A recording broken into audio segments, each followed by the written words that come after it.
Komisi 1 DPR RI menjadi salah satu pihak yang dituding menerima aliran dana korupsi proyek BTS 4G Kominfo. Irwan buka-bukaan di sidang lanjutan perkara korupsi yang melibatkan mantan Menteri Komunikasi dan Informatika Johnny G. Plate. Dia mengaku mengalirkan uang ke Komisi 1 DPR. Irwan hadirkan dalam persidangan sebagai saksi mahkota, yaitu seorang terdakwa yang bersaksi untuk terdakwa lainnya. Terdakwa lain yang dimaksud yaitu Johnny G. Plate, Anang Ahmad Latif, dan Yohan Suryanto. Irwan merupakan komisaris PT Solitech Media Sinergi yang juga kawan dekat dari Anang. Dalam perkara ini, Irwan disebut mengumpulkan uang dari rekanan-rekanan proyek BTS untuk kemudian dialirkan ke berbagai pihak untuk kepentingan tertentu.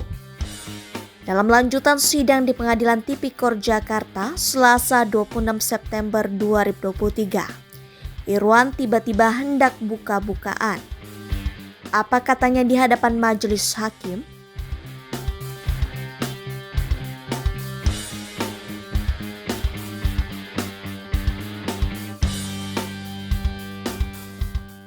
Irwan mengatakan keluarganya terancam dalam kasus ini karena sejumlah teror telah menyerang istrinya, termasuk teror non-fisik. Pada akhirnya, Irwan berkonsultasi ke kuasa hukum mengenai apa yang dialaminya. Berangkat dari situ, Irwan mulai berani untuk membongkar satu persatu perkara ini. Saya sih dapat cerita dari Pak Anang bahwa beliau mendapatkan tekanan-tekanan tertentu karena terkait proyek BTS yang terlambat dan sebagainya.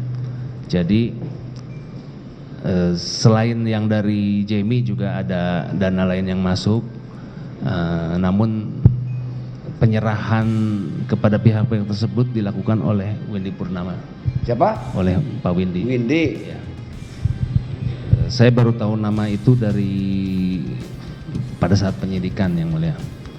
Nama itu memang pada saat itu sempat saya dengar tapi saya tidak ingat pada saat adanya tekanan-tekanan itu yang Pak Anang pernah bercerita.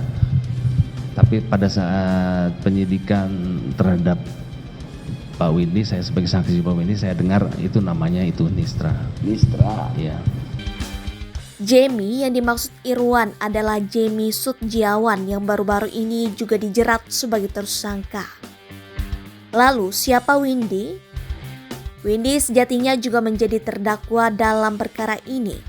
Tapi dalam sidang tersebut, Direktur PT Multimedia Berdikari Sejahtera itu hadir sebagai saksi mahkota. Hakim lantas mengalihkan pertanyaan ke Windy. Hakim menanyakan soal sosok yang disebut Irwan menerima aliran uang dari Windy. Saudara nggak bisa sebut orangnya? Belakangan di penyidikan, Yang Mulia, jadi saya mendapatkan nomor telepon dari Pak Anang. Nomor telepon seseorang namanya Nistra. Siapa? Nistra. Distra. Nistra. Nistra. Iya. Nistra itu siapa? Windy mengaku saat itu berkomunikasi melalui aplikasi perpesanan bernama Signal. Dari komunikasi itu diketahui bila uang yang diantarnya itu untuk K1. K1 itu apa? Ya itu makanya saya tidak tahu Pak. Saya tanya ke Pak Irwan, Yang Mulia. K1 itu apa? Oh katanya Komisi 1 gitu Pak. Apa? Komisi 1. Komisi 1. Iya. Hakim mengejar kesaksian Irwan dan Windy. Sampai pada titik di mana Irwan mengaku tahu bila Nistra yang dimaksud adalah staf dari salah satu legislator di Komisi 1 DPR. Belakangan saya tahu dari pengacara saya bahwa beliau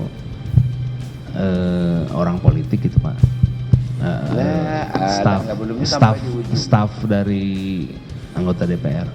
Hah? Staf dari salah satu anggota DPR. Staf dari salah satu anggota DPR. Aduh. Saudara stres kayaknya nih. Ya, stres. Kelihatan dari wajahmu kok pucat kayak gitu. Windy juga. Jangan jangan. Terus terang aja di sidang nih Pak. Apanya? Nistra itu siapa? Apa hubungannya? Kan begitu. Namun, pertanyaan itu tak bersambut jawaban jelas dari Irwan maupun Windy. Berapa diserahkan sama dia, Pak? Saya menyerahkan 2 kali yang mulia. Berapa? Totalnya 70M kurang lebih. Jaksa juga sempat bertanya soal penyerahan uang ke Komisi 1 DPR RI itu. Jaksa bertanya-tanya apa tujuan pemberian uang itu. Kalau saksi Irwan, penyerahan ke K1, kepentingannya untuk apa? Saya tidak tahu, yang jelas ada tekanan-tekanan ke Kominfo seperti itu. Ada tekanan ke Kominfo dari Komisi 1? Tidak terlalu jelas, beliau menyebut satu nama, saya tidak ingat. Terakhir Satu nama? Terakhir saya ketahui setelah diperiksa ternyata itu Nisra, saya baru ingat. Oh, Nistra ya? Ya. Oke, ada penyerahan.